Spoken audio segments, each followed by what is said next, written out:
Daniel, capítulo 1. Era o 3º ano do reinado de Joaquim em Judá, quando o rei Nabucodonosor da Babilônia declarou guerra a Jerusalém e sitiou a cidade. O Senhor entregou o rei Joaquim de Judá nas mãos dele, com alguns utensílios do templo de Deus. Nabucodonosor levou o rei e os utensílios para a casa do tesouro do seu Deus, na terra da Babilônia, a antiga Sinear. O rei ordenou a Aspenaz, chefe de pessoal do palácio, que escolhesse alguns israelitas da família real e da nobreza, jovens que fossem saudáveis e de boa aparência, inteligentes e de boa formação, de potencial para cargos de liderança no governo, gente de elite, e lhes ensinasse a língua e a cultura da Babilônia. O rei ordenou também que servissem a eles o mesmo cardápio do rei. Comiam do bom e do melhor e o mais fino vinho. Depois de 3 anos de treinamento, assumiriam cargos na corte do rei. 4 homens de Judá, Daniel, Ananias, Misael e Azarias, estavam entre os escolhidos. O chefe de pessoal do palácio deu a eles nomes babilônicos. Daniel passou a chamar-se Beltesazar. Ananias foi chamado Sadraque. Misael foi chamado Mesaque. E Azarias foi chamado Abed-nego. Mas Daniel decidiu que não iria ficar impuro com a comida do rei, nem beber o vinho dele. Por isso pediu ao chefe de pessoal do palácio que o autorizasse a não comer do cardápio do rei. Pela graça de Deus, o chefe de pessoal do palácio gostou de Daniel e autorizou, mas o advertiu.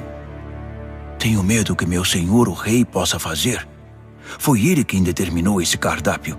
E se perceber que vocês não estão saudáveis como os outros, vai pedir minha cabeça. E então Daniel apelou ao responsável que havia sido designado pelo chefe de pessoal do palácio para cuidar dele, de Ananias, Misael e Azarias. Faça uma experiência conosco por 10 dias. Traga apenas vegetais e água. Depois nos compare com os jovens que se alimentam do cardápio do rei e tome sua decisão. O responsável por eles concordou e os alimentou com vegetais e água durante 10 dias. Ao final dos 10 dias, eles tinham aparência melhor e pareciam mais saudáveis que todos os outros. Assim, o responsável continuou a dispensá-los da comida e da bebida do cardápio do rei e servia-lhes apenas vegetais. Deus deu a esses 4 jovens conhecimento e habilidades em todas as áreas, tanto teórica quanto prática. Além disso, Daniel tinha o dom de interpretar todo tipo de visões e sonhos. Ao final do tempo determinado pelo rei para o treinamento, o chefe de pessoal do palácio os levou para a presença de Nabucodonosor. Quando os entrevistou, o rei os achou muito melhores que todos os outros. Ninguém estava tão bem quanto Daniel, Ananias, Misael e Azarias. E assim eles assumiram suas responsabilidades na corte do rei.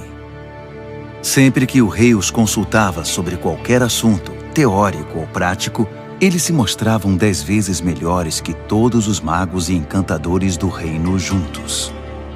Daniel continuou no serviço do rei até o 1º ano do reinado do rei Ciro. Daniel, capítulo 2. No 2º ano do seu reinado, o rei Nabucodonosor teve alguns sonhos que o estavam deixando maluco, tanto que ele nem conseguia mais dormir. Chamou então todos os magos, encantadores, feiticeiros e astrólogos da Babilônia para que interpretassem seus sonhos. Quando estavam todos na presença do rei, ele disse: Tive um sonho e não consigo tirá-lo da cabeça. Não vou conseguir dormir até saber o que significa. Os astrólogos, falando em aramaico, disseram: Que o rei viva para sempre. Conte-nos os sonhos e vamos interpretá-lo. O rei respondeu: Meu decreto é este. Se vocês não conseguirem me dizer qual é o sonho e me dar a interpretação, vou fazer picadinho de vocês e destruir suas casas. Mas se me contarem o sonho e derem a interpretação, vou encher vocês de presentes e serão muito honrados. Então, digam-me qual foi o sonho e me deem a interpretação. Eles responderam: Vossa Majestade, por favor, conte-nos o sonho. Então daremos a interpretação. Mas o rei disse: Eu sei o que vocês estão tentando fazer. Vocês só querem ganhar tempo. Sabem que estão numa enrascada, e se não conseguirem me contar o sonho, estarão numa fria. Estou até vendo. Vocês vão inventar uma história qualquer e me enrolar até que eu mude de ideia. Nada disso. Primeiro me contem o sonho, e então vou saber se são capazes de me dar a interpretação ou se estão só me enrolando. Os astrólogos responderam: Ninguém em nenhum lugar do mundo pode fazer o que o rei está pedindo. E nenhum rei jamais pediu uma coisa dessas a nenhum mago, encantador ou astrólogo. O que Vossa Majestade está pedindo é impossível, a não ser que algum deus o revele. E os deuses não vivem no meio de gente como nós. A resposta deixou o rei furioso. Ele perdeu a paciência e ordenou que todos os sábios da Babilônia fossem executados. A sentença de morte foi anunciada, e Daniel e seus amigos estavam entre os condenados à morte. Enquanto Arioque, chefe da guarda real, fazia os preparativos para a execução, Daniel sabiamente chamou-o de lado e lhe perguntou o que estava acontecendo. Por que o rei deu uma ordem como essa, tão de repente? Arioque explicou a razão de tudo, e Daniel foi procurar o rei, pedindo um pouco de tempo para que pudesse interpretar o sonho. Daniel foi para casa e contou a seus amigos, Ananias, Misael e Azarias, o que estava acontecendo. Ele pediu que orassem ao Deus dos céus por misericórdia, para solucionar o mistério, e assim poderem escapar da morte. Naquela noite, a solução do mistério foi revelada a Daniel numa visão. Daniel louvou ao Deus dos céus, dizendo: Bendito é o nome de Deus para todo sempre. Deus é sábio e todo-poderoso. Ele muda as estações e conduz a história. Escolhe reis e também os depõe. Ele dá tanto a sabedoria quanto o discernimento. Ele abre as profundezas, revela os segredos, conhece o que há na escuridão. A luz transborda dele. Ó Deus dos meus antepassados, a ti toda a minha gratidão e todo o meu louvor. Tu me tornaste sábio e forte, e agora nos mostraste o que pedimos. Tu resolveste o mistério do rei. Assim Daniel voltou a falar com Arioque, o encarregado da execução. Ele disse: Cancele a execução. Leve-me ao rei. Eu vou interpretar o sonho dele. Arioque não perdeu um minuto. Correu ao rei, levando Daniel com ele, e disse: Achei um homem entre os exilados de Judá que pode interpretar o sonho. O rei perguntou a Daniel, cujo nome babilônico era Beltesazar: Você tem certeza de que pode fazer isto? Contar o sonho e interpretá-lo? Daniel respondeu ao rei: Nenhum homem pode decifrar o mistério do rei, quem quer que seja, sábio, encantador, mago ou astrólogo. Mas há um Deus no céu que revela os mistérios, e ele me revelou. Ele está mostrando ao rei Nabucodonosor o que vai acontecer no futuro. Este é o sonho que o rei teve, a visão que encheu sua mente. Enquanto Vossa Majestade estava deitado na cama, ó rei, vieram ideias sobre o que vai acontecer no futuro. Aquele que revela mistérios mostrou ao rei o que vai acontecer. Mas a interpretação foi dada por meu intermédio, não porque eu seja mais sábio que qualquer outra pessoa, mas para que o rei saiba o que significa e entenda o que sonhou. O que viu, ó rei, foi uma enorme estátua em pé na sua frente, muito impressionante, mas também apavorante. A cabeça da estátua era de ouro puro, o peito e os braços eram de prata, o ventre e os quadris eram de bronze. As pernas eram de ferro, e os pés eram uma mistura de barro com ferro. Enquanto você estava olhando para a estátua, uma pedra que se soltou por si só da montanha, sem que ninguém o fizesse, atingiu a estátua, esmigalhando os pés de ferro e barro. Então tudo desmoronou e ficou em pedaços. O ferro, o barro, o bronze, a prata e o ouro. Ficou tudo como restos amontoados, relegados ao esquecimento. Mas a pedra que atingiu a estátua tornou-se uma grande montanha que dominava o horizonte. Esse foi o sonho. Agora vamos à interpretação do sonho. Ó Rei, Vossa Majestade é o soberano mais poderoso da terra. O Deus do céu deu tudo ao Senhor: governo, poder, força e glória. Ele o designou responsável pela humanidade e por todos os animais do campo e as aves do céu, no mundo todo. O rei é o cabeça de todos os governantes. É a cabeça de ouro. Mas seu reino será tomado por outro reino, inferior ao seu, e este por um terceiro, o reino de bronze, que governará toda a terra. Por fim, um quarto reino, forte como o ferro, assumirá o poder. Assim como o ferro despedaça tudo que atinge, esse vai quebrar, esmigalhar e pulverizar todos os reinos anteriores. Mas os pés e os dedos dele, que são uma mistura de ferro e barro, significam que o reino será dividido, mas ainda haverá a força do ferro. Assim como os dedos eram de ferro e de barro, o reino terá uma parte forte e outra frágil. Esse reino fará alianças, mas não darão certo. Não conseguirá se unir a nenhum outro reino, assim como o ferro e o barro não se misturam. Mas no tempo desses reinos, o Deus do céu edificará um reino que nunca será destruído, nem nunca será dominado por outro. No final, esmagará os outros reinos, destruirá todos eles e será eterno.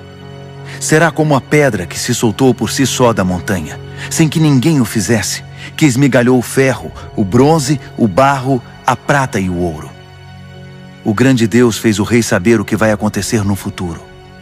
Essa é a revelação exata do sonho, e também a interpretação correta.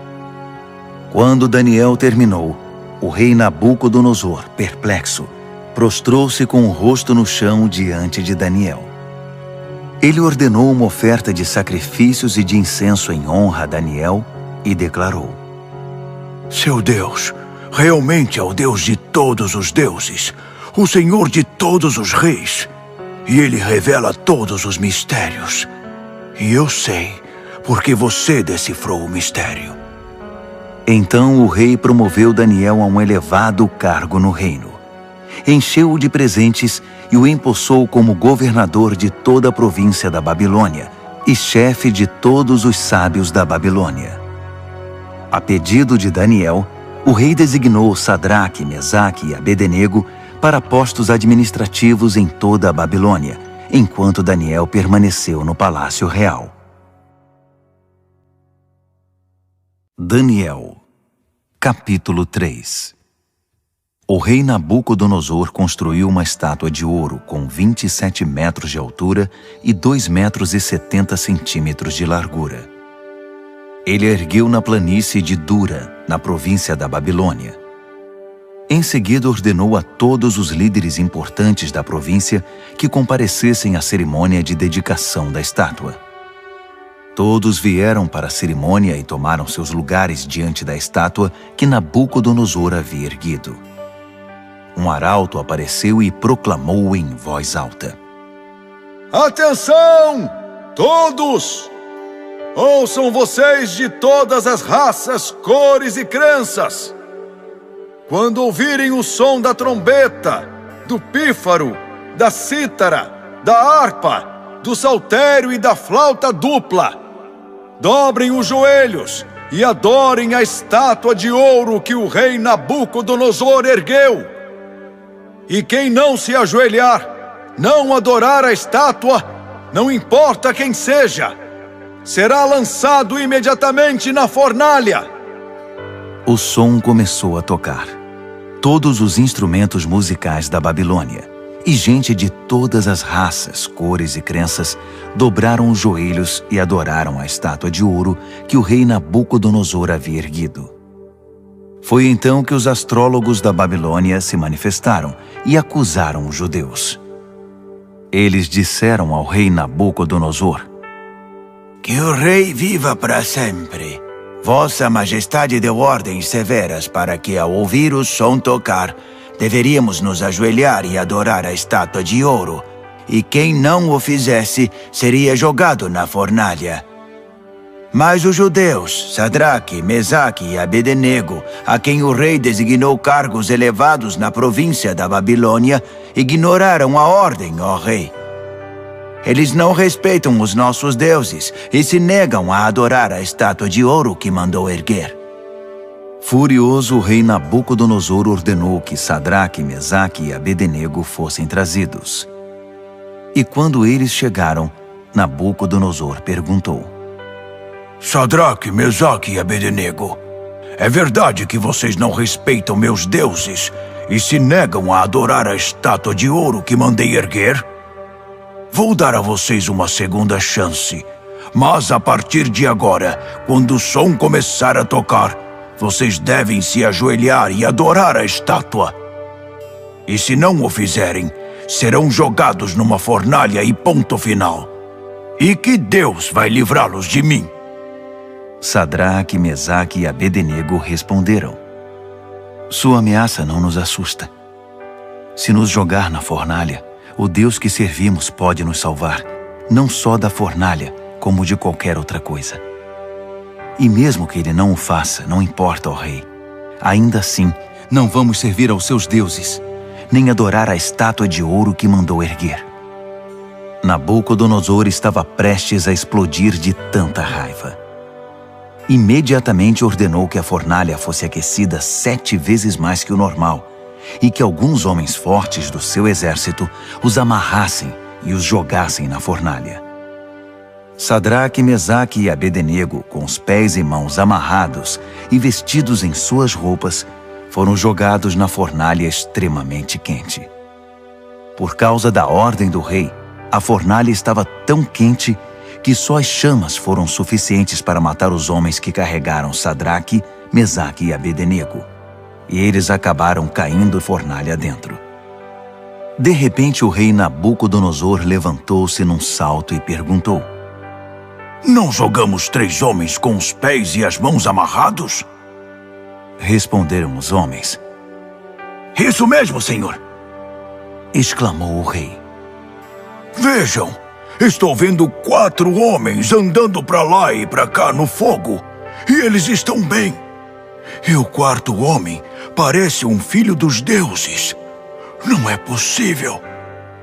Nabucodonosor foi até a entrada da fornalha ardente e chamou: Sadraque, Mesaque e Abednego, servos do Deus Altíssimo, saiam, venham para cá.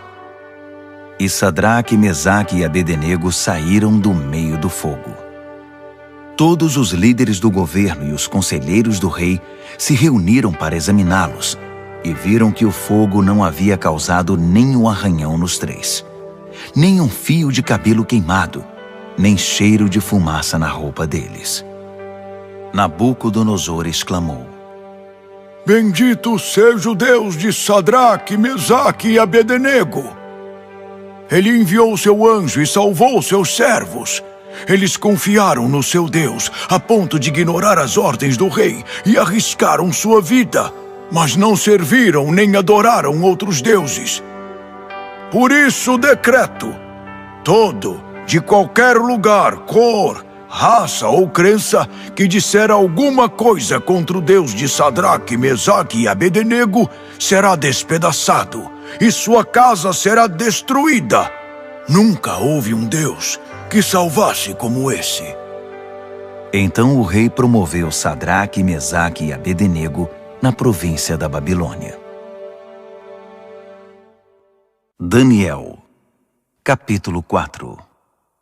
O rei Nabucodonosor a todos, de todas as raças, cores e crenças do mundo. Paz e prosperidade a todos. É um privilégio contar a vocês os grandes milagres que o Deus Altíssimo fez por mim. Seus milagres são impressionantes e suas maravilhas surpreendentes. Seu reino dura para sempre e seu governo soberano é eterno. Eu, Nabucodonosor, vivia tranquilo no meu palácio, mas tive um sonho, quase um pesadelo, que me deixou abalado. Mandei buscar todos os sábios da Babilônia para que interpretassem o sonho. Quando todos estavam reunidos, magos, encantadores, astrólogos e adivinhos, contei-lhes o sonho, mas ninguém conseguiu dizer o significado.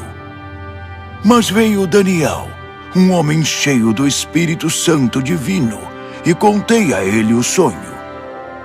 O seu nome babilônico é Beltesazar, assim chamado em homenagem ao meu Deus.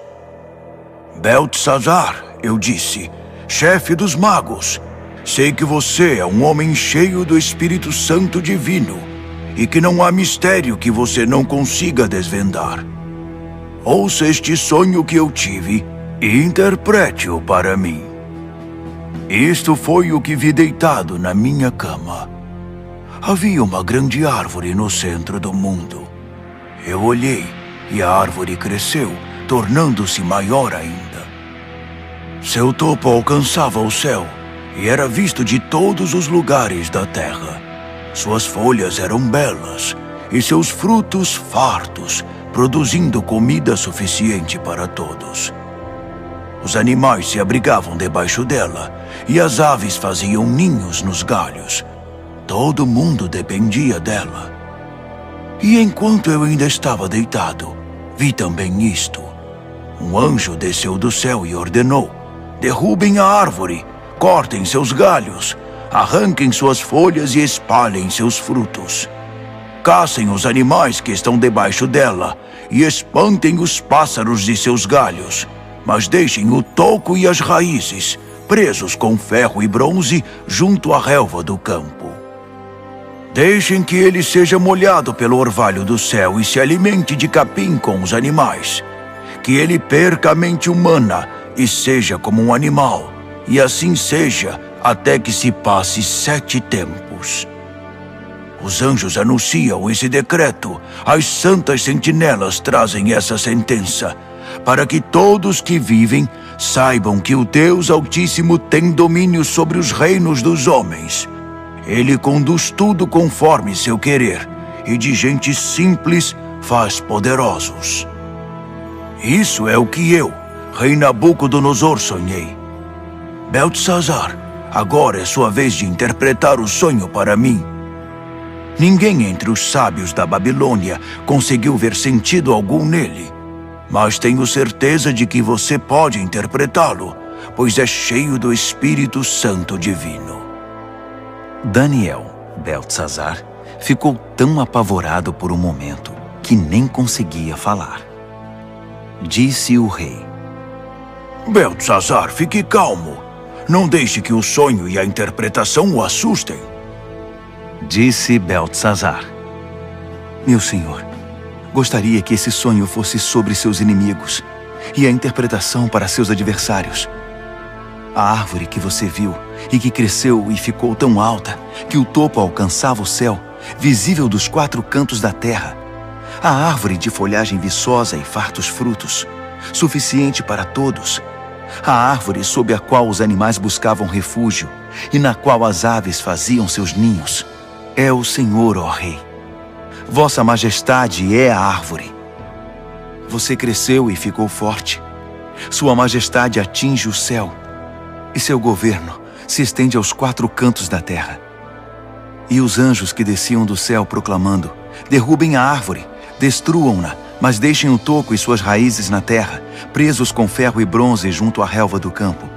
Deixem que ele seja molhado pelo orvalho do céu e que se alimente de grama com os animais durante 7 tempos. Isso, ó Rei, também se refere ao Senhor.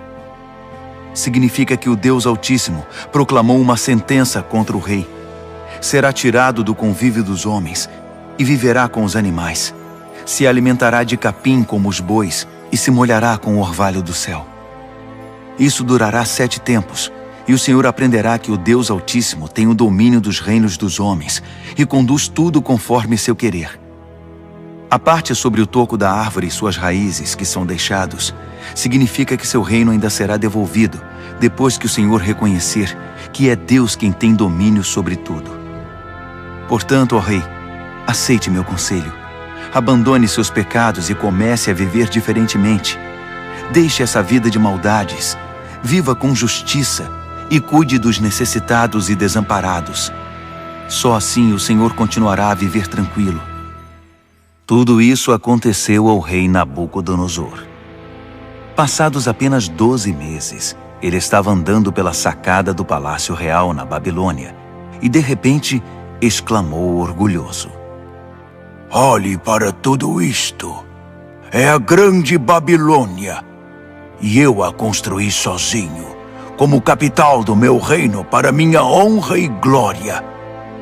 Assim que as palavras saíram da sua boca, ouviu-se uma voz do céu: Este é o decreto contra você, rei Nabucodonosor. Seu reino foi tomado de você. Você será tirado do convívio dos homens, viverá com os animais do campo e comerá capim como boi. A sentença é para 7 tempos, o suficiente para você aprender que o Deus Altíssimo tem domínio sobre os reinos dos homens e põe no trono quem ele quer. Isso aconteceu imediatamente. Nabucodonosor foi tirado da convivência dos homens, comeu capim como boi e se molhou com o orvalho do céu. Seu cabelo cresceu como as penas da águia, suas unhas como as garras do falcão. Ao final daquele período, eu, Nabucodonosor, olhei para o céu, recobrei o juízo e bendisse o Deus Altíssimo, agradecendo e glorificando ao Deus que vive para sempre. Seu domínio dura para sempre, seu reino nunca será decadente. A vida na terra é insignificante. Deus faz tudo conforme seu querer. Ninguém pode opor-se à sua vontade. Ninguém pode questioná-lo ou desafiá-lo. Ao mesmo tempo em que recobrei o juízo, recuperei a majestade e a glória do meu reino. Todos os líderes e gente importante vieram me ver. Fui restabelecido como rei no meu reino e me tornei maior que antes. E é por isso que eu, Nabucodonosor, canto e louvo ao Rei do céu. Tudo o que ele faz é justo, e ele o faz da maneira certa. Ele sabe como tratar gente orgulhosa e tem o poder para torná-los humildes. Daniel, capítulo 5. O rei Belsazar convidou Mil de seus nobres para um grande banquete. O vinho era muito bem servido. Então Belsazar, que já estava alto por causa do vinho, ordenou que as taças de ouro e prata que seu pai Nabucodonosor havia tomado do templo de Deus em Jerusalém fossem trazidas para que ele, seus nobres, suas mulheres e concubinas pudessem beber nelas.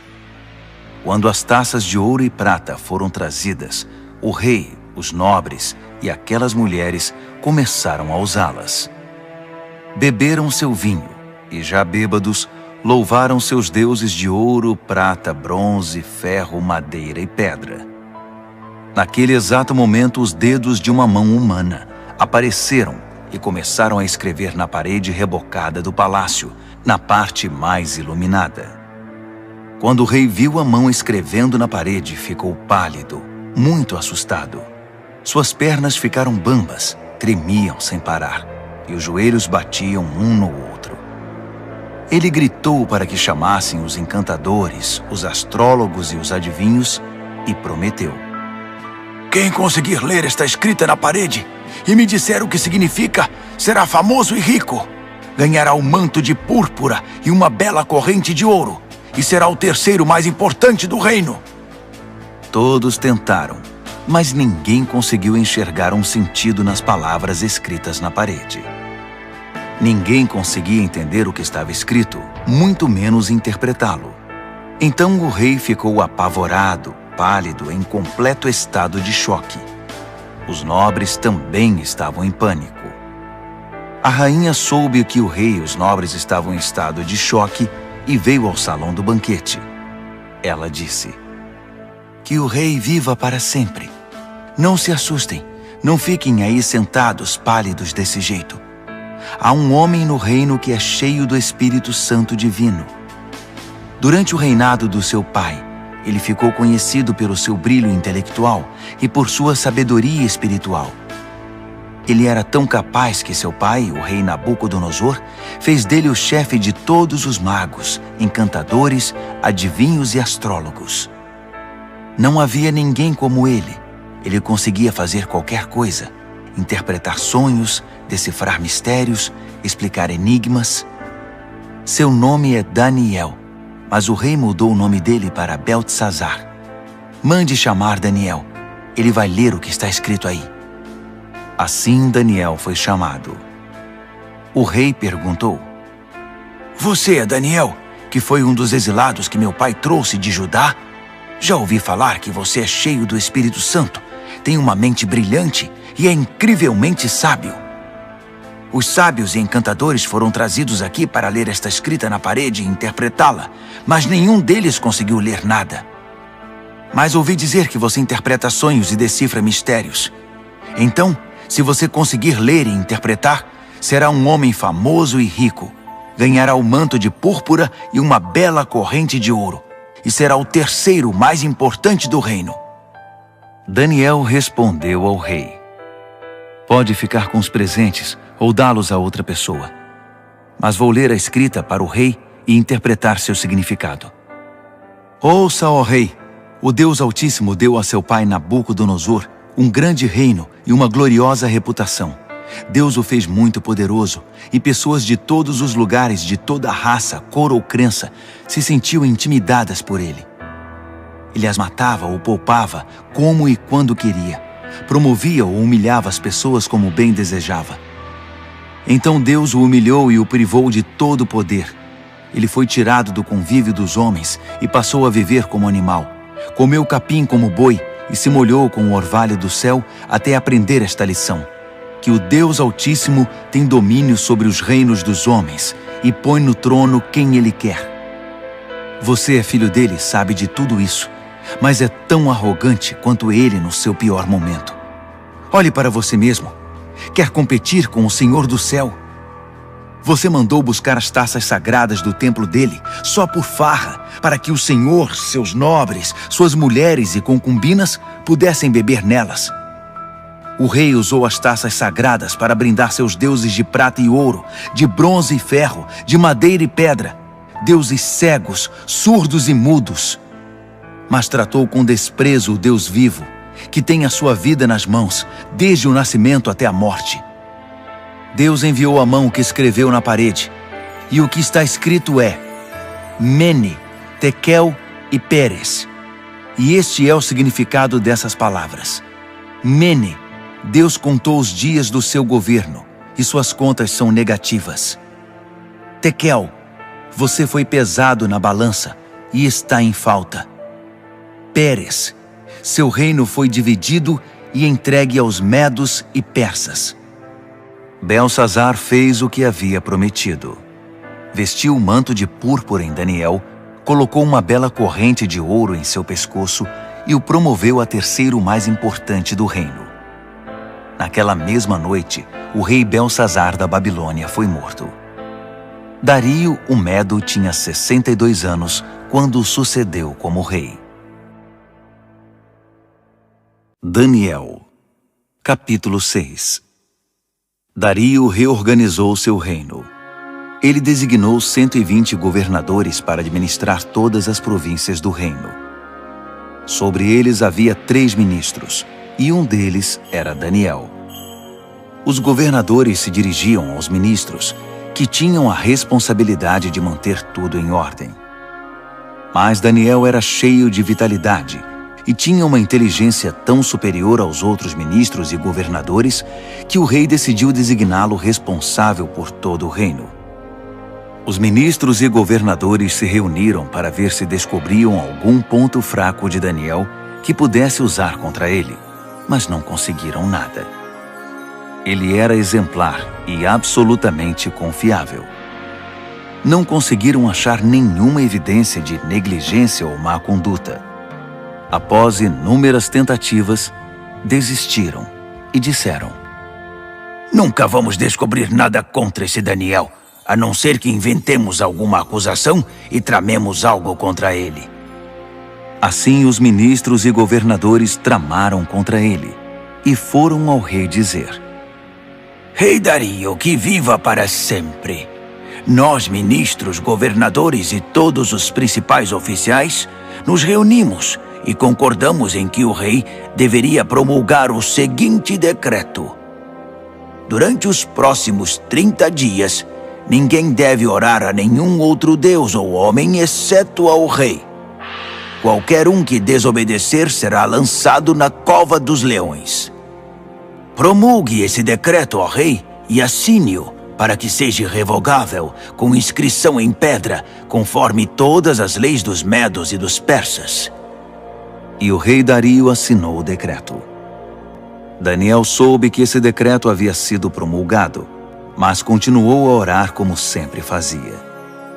Sua casa tinha janelas no andar de cima, voltadas para Jerusalém.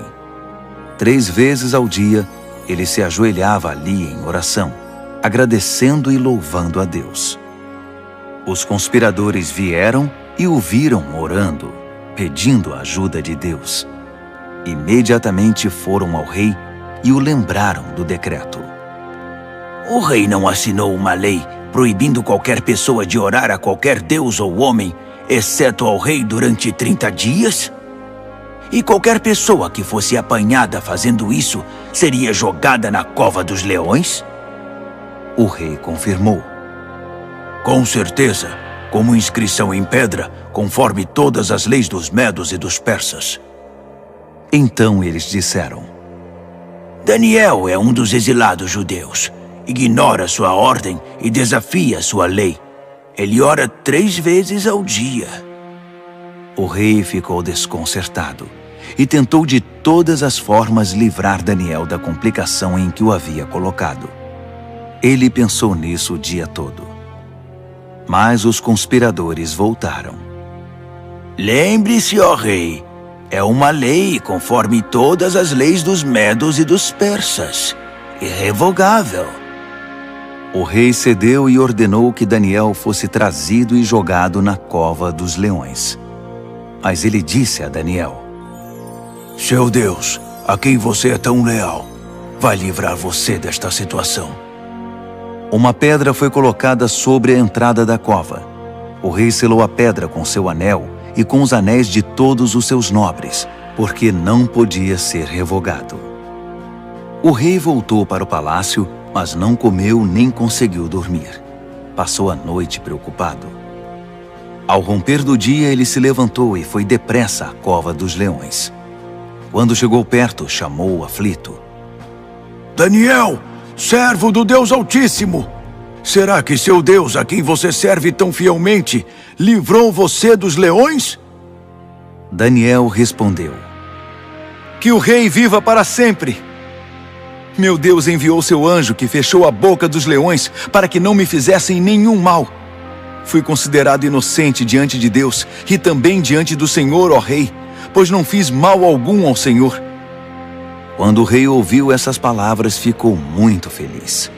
Ele ordenou que Daniel fosse retirado da cova. Depois que ele saiu, verificou-se que não havia nenhum arranhão sequer. Ele havia confiado em seu Deus. Então o rei ordenou que os conselheiros que tinham conspirado contra Daniel fossem jogados na cova dos leões, com suas mulheres e filhos. Antes mesmo de chegar ao fundo da cova, os leões já os agarraram e os despedaçaram. O rei Dario divulgou esta proclamação a todos na terra, de qualquer raça, cor e crença. A paz esteja com vocês. Muita paz. Decreto que o Deus de Daniel seja adorado e temido em todo o meu reino. Ele é o Deus vivo e permanece para sempre. Seu reino nunca é destruído. Seu governo continua eternamente. Ele é o Salvador e o Redentor. Ele realiza milagres impressionantes nos céus e na terra. Ele livrou Daniel do poder dos leões. Daniel foi muito bem tratado no restante do reinado de Dario e também no reinado seguinte, de Ciro, o persa.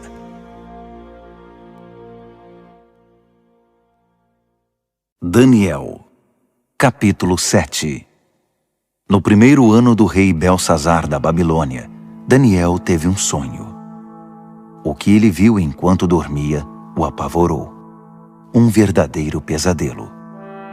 E ele escreveu seu sonho. No meu sonho, naquela noite, vi os 4 ventos dos céus soprando e formando uma grande tempestade no mar. 4 animais enormes, diferentes uns dos outros, subiam do mar.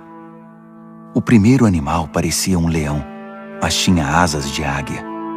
Enquanto eu observava, suas asas foram arrancadas.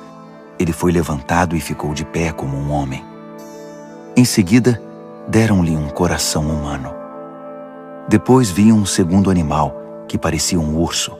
Ele se levantou, segurando 3 costelas nas mandíbulas, e recebeu esta ordem: ataque, devore tudo, encha a barriga. Em seguida vi outro animal. Parecia um leopardo. Tinha 4 asas como de pássaro nas costas. Esse animal tinha 4 cabeças e recebeu autoridade para governar. Depois disso, um 4º animal apareceu no meu sonho. Esse era apavorante, medonho. Tinha enormes dentes de ferro, triturava e devorava suas vítimas. Qualquer coisa que sobrava no chão, ele pisava e esmagava. Era diferente dos outros animais, um verdadeiro monstro.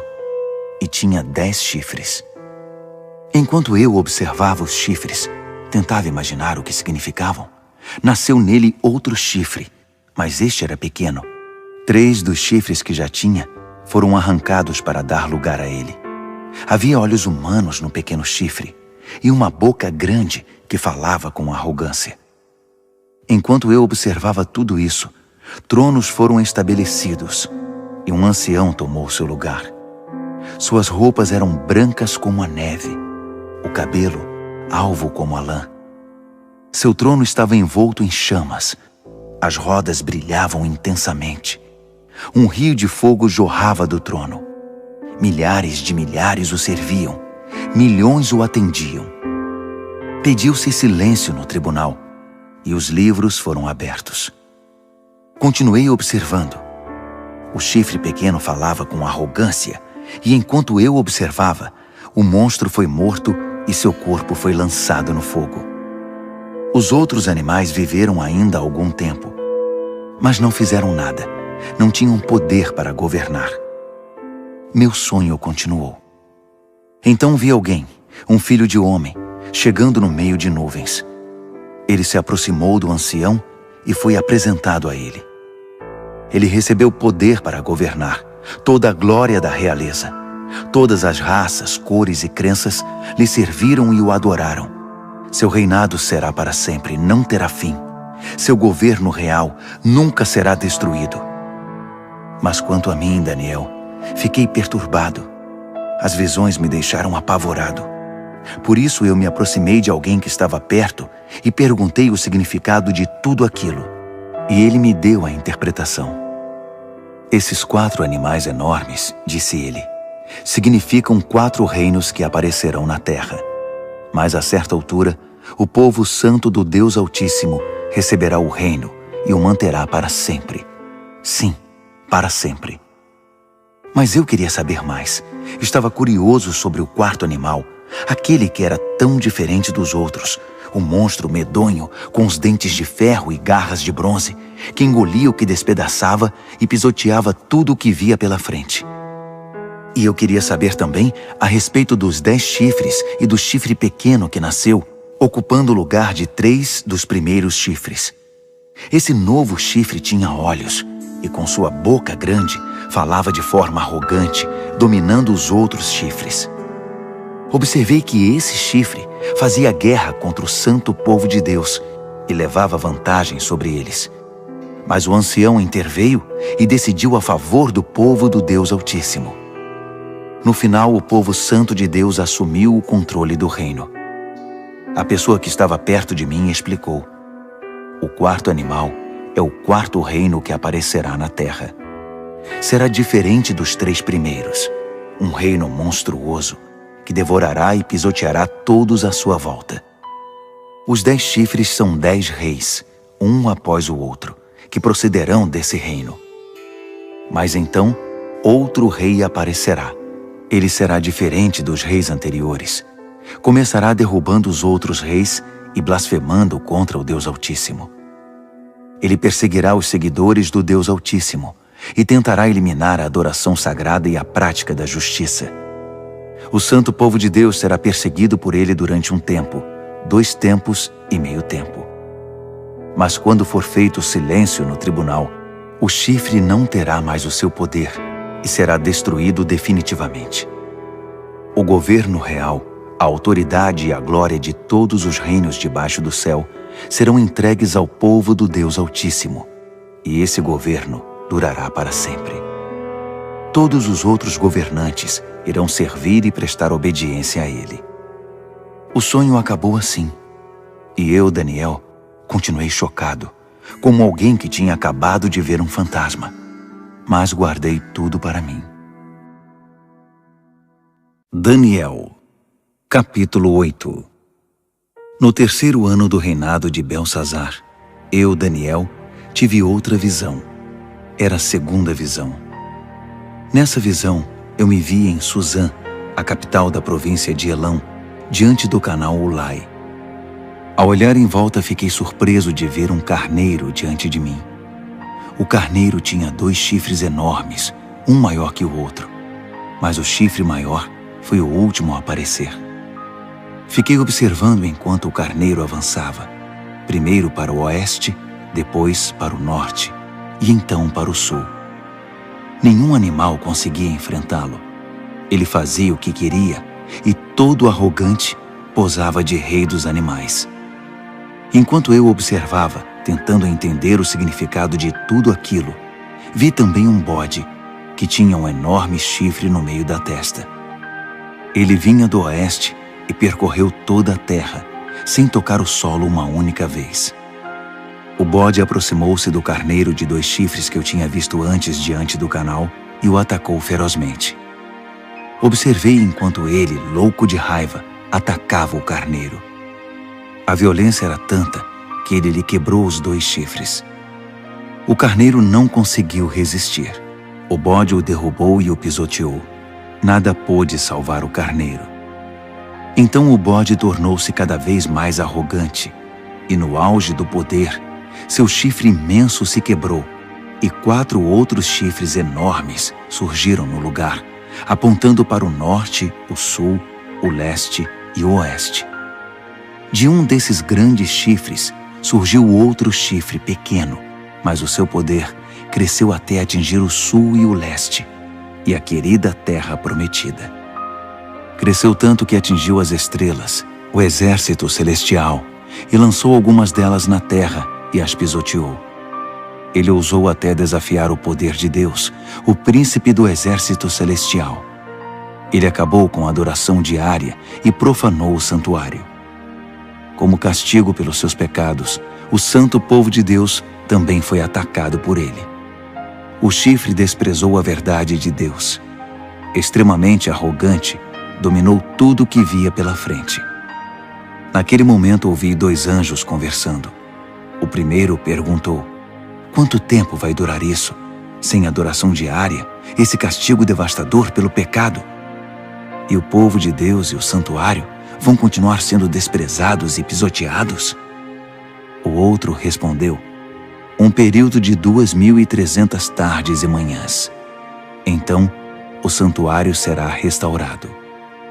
Enquanto eu, Daniel, estava tentando encontrar um sentido no que via, uma figura humana apareceu diante de mim. Ouvi uma voz de homem que vinha do canal de Ulai e chamava: Gabriel. Diga a este homem o que está acontecendo. Explique a visão a ele. Ele veio até mim, mas quando se aproximou, fiquei aterrorizado e me prostrei com o rosto em terra. Ele disse: entenda que esta visão diz respeito ao final dos tempos. Assim que ele falou, eu desmaiei, com o rosto no chão. Mas ele me despertou e me levantou. Ele continuou: vou contar a você o que vai acontecer nos dias de juízo, pois haverá um fim para tudo isso. O carneiro de 2 chifres que você viu representa os 2 reis dos Medos e dos Persas. O bode representa o reino dos gregos, e o chifre enorme na testa dele é o primeiro rei.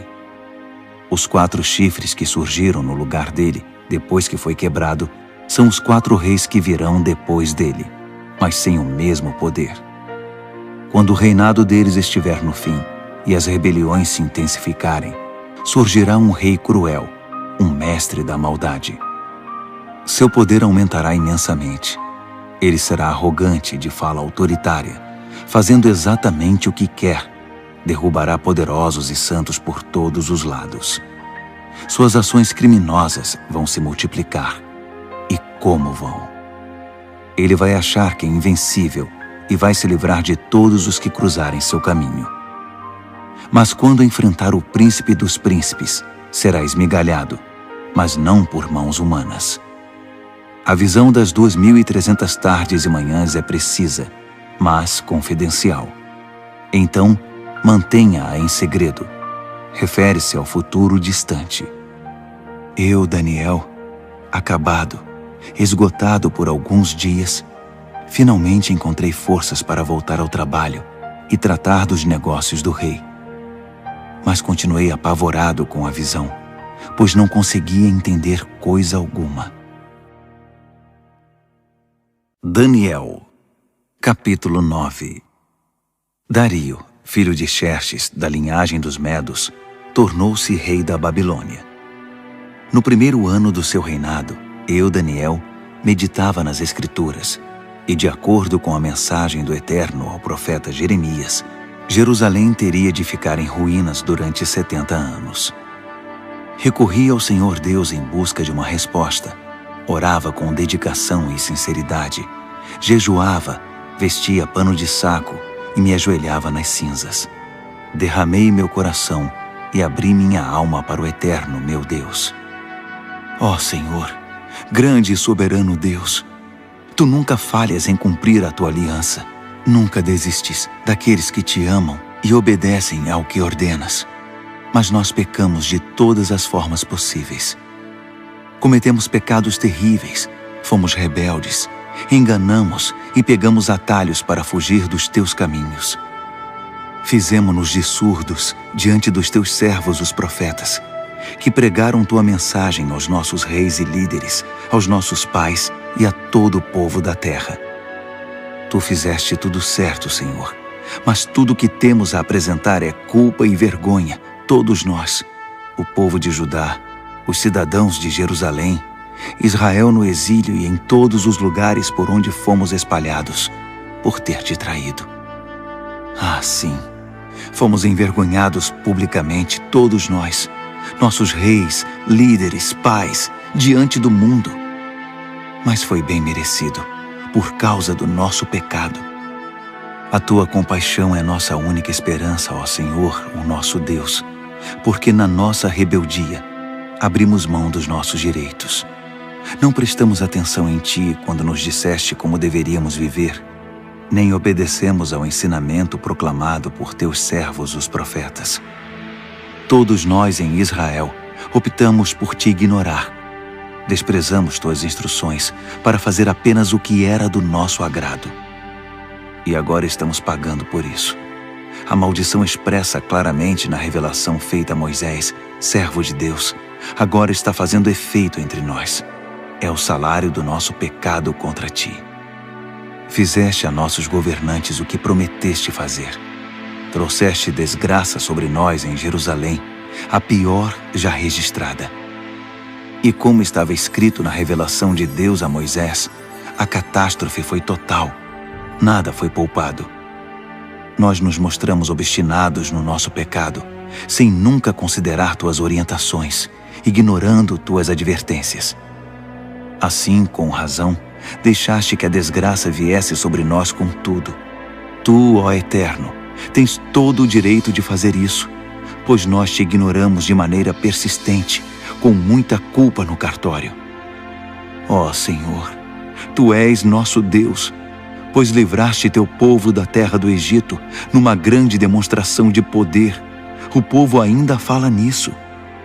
Confessamos que pecamos, que vivemos uma vida de maldades. Como sempre tens agido, consertando as coisas e endireitando as pessoas. Por favor, afasta tua grande ira contra Jerusalém, que é a tua cidade, teu santo monte. Sabemos que foi por culpa nossa que isso aconteceu. Tudo por causa do nosso pecado e do pecado de nossos pais. E agora estamos envergonhados diante de todos. Somos motivo de zombaria na nossa vizinhança. Por isso, ouve, ó Deus, esta oração sincera do teu servo. Tem misericórdia do teu santuário arruinado. Age de acordo com o que és, não segundo o que somos. Atende nossa oração, ó Deus. Abre os olhos e observa a nossa cidade arruinada, a cidade chamada pelo teu nome. Sabemos que não merecemos tua atenção. Nosso apelo é a tua compaixão. Esta oração é nossa única esperança. Senhor, ouve-nos. Senhor, perdoa-nos. Senhor, olha para nós e faz alguma coisa. Senhor, não nos desprezes. Tua cidade e teu povo são chamados pelo teu nome. Defende teus interesses. Enquanto eu derramava meu coração, confessando meu pecado e o pecado do meu povo Israel, orava e apresentava toda a minha vida diante do Eterno e intercedia pelo santo monte do meu Deus. Enquanto eu estava mergulhado na oração, Gabriel, o ser semelhante a um homem, aquele que eu tinha visto numa visão anterior, aproximou-se de mim, voando como uma ave na hora da adoração da noite. Ele se pôs diante de mim e disse: Daniel, vim esclarecer as coisas. Assim que você começou sua oração, a resposta foi dada, e agora estou aqui para entregá-la. Você é muito amado, por isso, ouça com cuidado para entender o significado da revelação. 70 semanas estão decretadas para seu povo e sua santa cidade, como forma de conter a rebelião, dar fim ao pecado, arrancar o crime pela raiz, estabelecer a justiça para sempre, cumprir a profecia e ungir o lugar santíssimo. Aqui está o que você precisa entender. Desde o momento em que a ordem for dada para a reconstrução de Jerusalém, até a vinda do líder ungido, haverá 7 semanas. A reconstrução levará 62 semanas, incluindo a construção de ruas e muros. Serão tempos difíceis. Depois das 62 semanas, o líder ungido será morto. É o seu fim. A cidade e o santuário serão arruinados pelo exército do novo líder que chegar. O fim virá de repente, como uma onda enorme. Haverá guerras até o fim, e a desolação estará na ordem do dia. Então, no período de 1 semana, ele fará muitas alianças importantes, mas na metade dessa semana, ele acabará com a adoração e as orações. No lugar da adoração, irá se instalar a besta da profanação, que permanecerá ali até finalmente ser destruída. Daniel, capítulo 10. No 3º ano do reinado de Ciro, rei da Pérsia, uma mensagem veio a Daniel, cujo nome babilônico era Beltesazar. A mensagem era verdadeira e falava de uma grande guerra. Ele entendeu, pois seu significado veio por revelação. Durante aqueles dias, eu, Daniel, guardei luto por Jerusalém durante 3 semanas. Comi apenas comida simples, sem tempero, e não comi carne nem bebi vinho. Não tomei banho nem me barbeei até que tivessem passado as 3 semanas. No dia 24 do primeiro mês, eu estava de pé diante do grande rio, o Tigre. Levantei os olhos e, para minha surpresa, vi um homem vestido de linho, com um cinto de ouro puro na cintura. Seu corpo brilhava como se fosse esculpido de pedra preciosa. A face era radiante e os olhos, vivos e penetrantes como tochas. Os braços e pernas reluziam como bronze polido e sua voz soava como um grande coral. Eu, Daniel, fui o único a vê-lo. Os homens que estavam comigo, embora não estivessem vendo, foram tomados de medo e correram para se esconder, temendo o pior. Quando fiquei sozinho depois dessa visão, abandonado pelos meus amigos, meus joelhos ficaram bambos e o rosto pálido, sem força nenhuma. Quando ouvi o som da sua voz, não resisti e desmaiei. Caí com o rosto no chão. Mas uma mão me tocou e me pôs sobre as mãos e os joelhos. Daniel, ele disse, homem de valor, Deus ama você demais. Levante-se e preste muita atenção à minha mensagem. Fui enviado para falar dela a você. Quando ele disse isso, eu me levantei, mas não conseguia parar de tremer. Fique tranquilo, ele continuou. Não tenha medo. Quando você decidiu se humilhar para receber entendimento, sua oração foi ouvida e eu me dispus a vir até aqui. Mas fui impedido pelo anjo, que é o príncipe do reino da Pérsia, e isso me atrasou por 3 semanas. Mas Miguel, um dos anjos supremos, veio em meu socorro e ficou ali com o anjo, que é o príncipe da Pérsia. Estou aqui para ajudar você a entender o que vai acontecer com seu povo, pois a visão fala do futuro. Enquanto ele falava, fiquei só olhando para o chão. Não conseguia dizer nada e fui surpreendido por algo parecido com uma mão humana que me tocou os lábios. Então abri a boca e comecei a falar. Quando vi, fiquei apavorado. Minhas pernas ficaram bambas. Eu não conseguia me mexer. Como é possível que eu, um humilde servo, fale com alguém como o Senhor? Estou completamente paralisado. Mal consigo respirar. Aquele ser, que parecia humano, me tocou outra vez e me deu forças. Ele disse, não tenha medo. Fique em paz. Você é amado demais. Tudo vai ficar bem. Tenha coragem. Seja forte. Enquanto ele ainda falava, veio-me coragem e retomei as forças. Então eu disse, pode falar, porque o Senhor me deu forças. Ele disse, você sabe por que vim aqui? Preciso voltar para lutar contra o anjo que é o príncipe da Pérsia. E depois que eu o tirar do caminho, chegará o anjo que é o príncipe da Grécia. Mas antes deixe-me contar a você o que está escrito no livro da verdade. Ninguém me ajuda na minha luta contra esses seres, a não ser Miguel, o anjo, que é o príncipe de vocês. Daniel, capítulo 11. Eu tenho ajudado da melhor maneira possível, desde o primeiro ano do reinado de Dario, rei dos Medos. Mas agora deixe-me dizer como estão as coisas. Outros 3 reis da Pérsia aparecerão, e depois deles um 4º rei, que será muito mais rico que os outros. Quando ele achar que já tem poder suficiente, ganho com sua riqueza, declarará guerra contra o reino da Grécia. Nesse momento, aparecerá um rei poderoso, que dominará um enorme território e conduzirá tudo como bem entender. Mas no auge do seu poder, quando tudo estiver aparentemente bem, seu reino se dividirá em 4 partes, norte, sul, leste e oeste. Mas seus herdeiros não receberão nada. Não haverá continuidade do poder, pois outros o tomarão.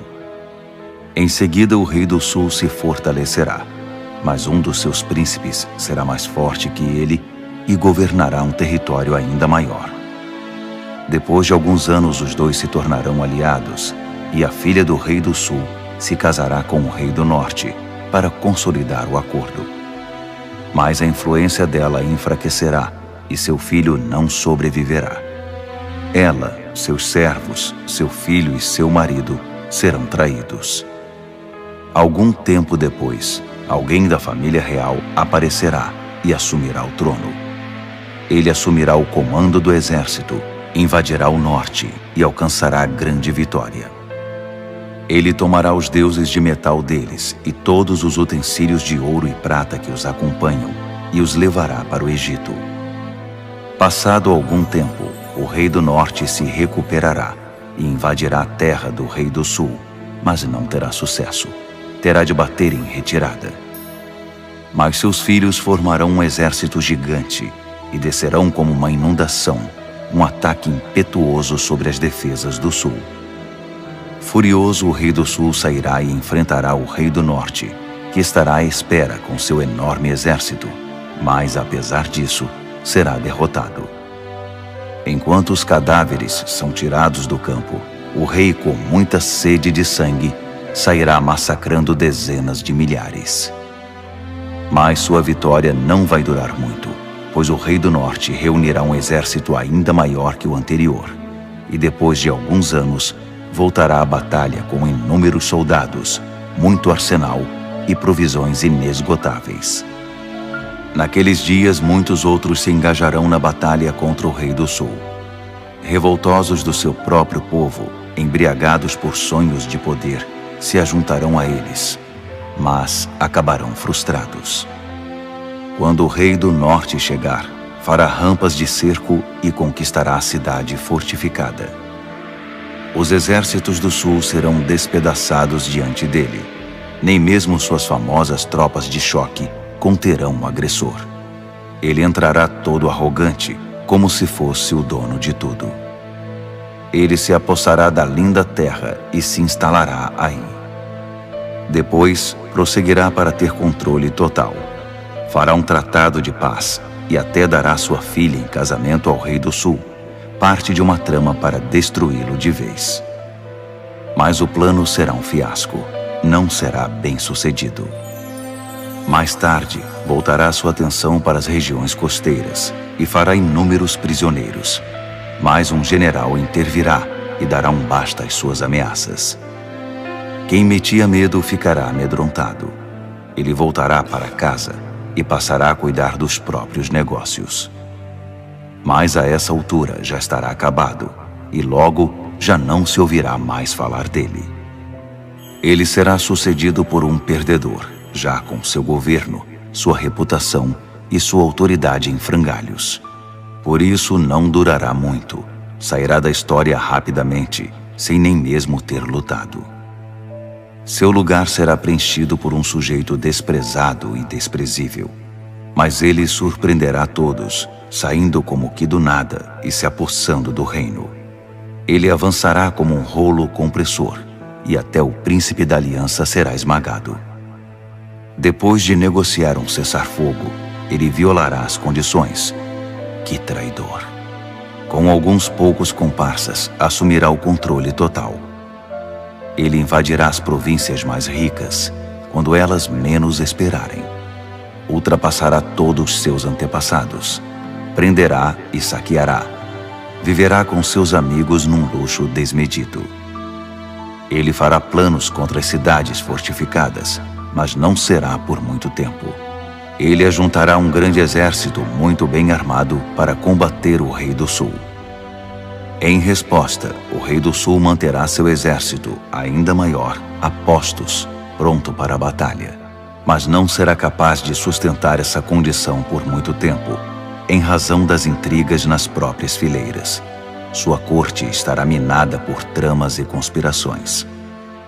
Assim seu exército será esmagado, e o campo de batalha ficará coberto de cadáveres. Os dois reis, ambos com planos maldosos um contra o outro, vão se sentar à mesa de conferências e negociarão seus engodos. Nada resultará desse tratado, que não passará de um emaranhado de mentiras. Mas ainda não é o fim. A história não acabou. O rei do norte irá para casa carregado de despojos, mas sua mente estará voltada para a destruição da Santa Aliança, enquanto estiver passando pela terra a caminho de casa.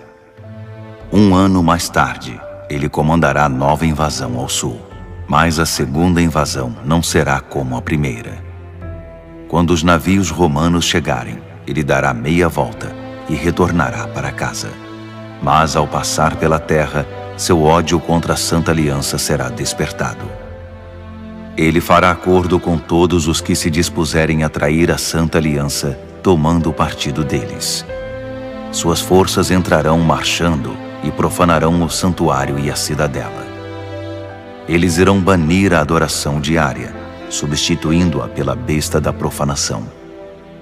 O rei do norte honrará os que traírem a Santa Aliança, corrompendo-os ainda mais com sua conversa sedutora. Mas os que forem leais a Deus tomarão posição firme a favor de Deus. Os que mantiverem o bom senso ensinarão o bem às multidões pelo exemplo. Eles serão submetidos a provas terríveis durante um certo período.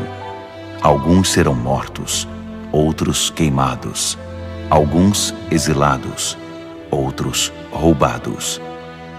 Quando a prova for muito difícil, receberão alguma ajuda, mas não muita. E muitos dos pretensos ajudadores se portarão com indiferença.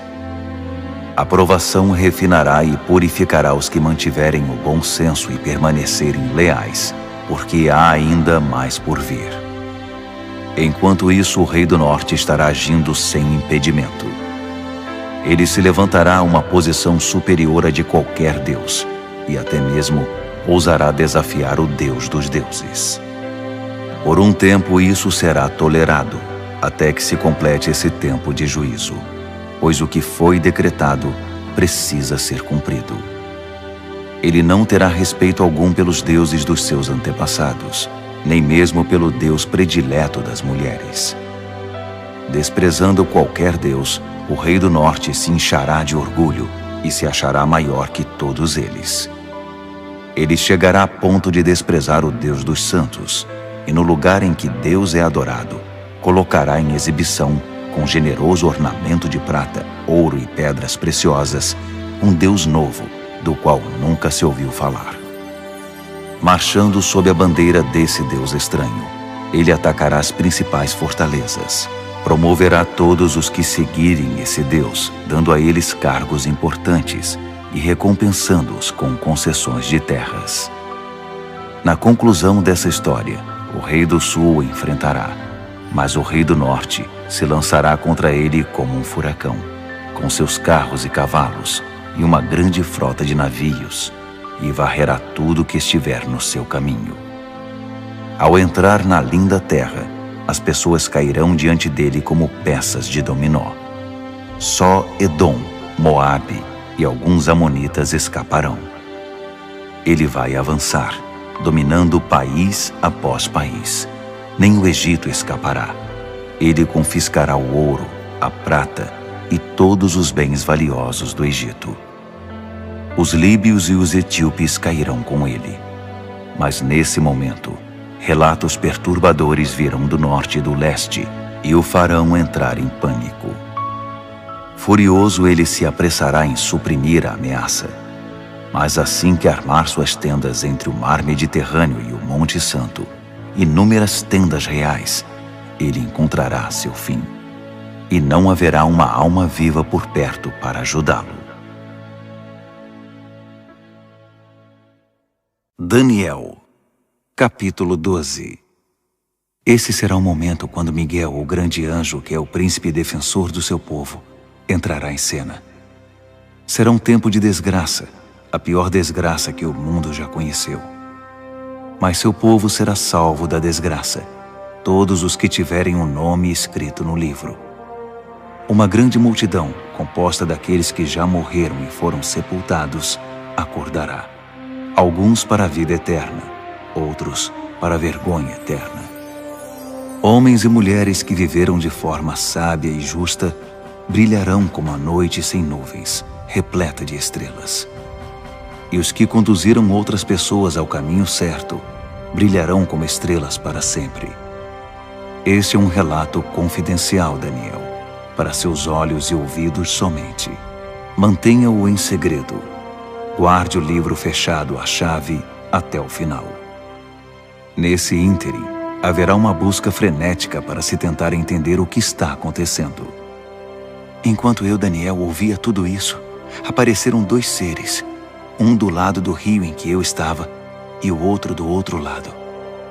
Um deles perguntou a um terceiro homem vestido de linho que estava acima das águas do rio: até quando vai continuar essa história intrigante?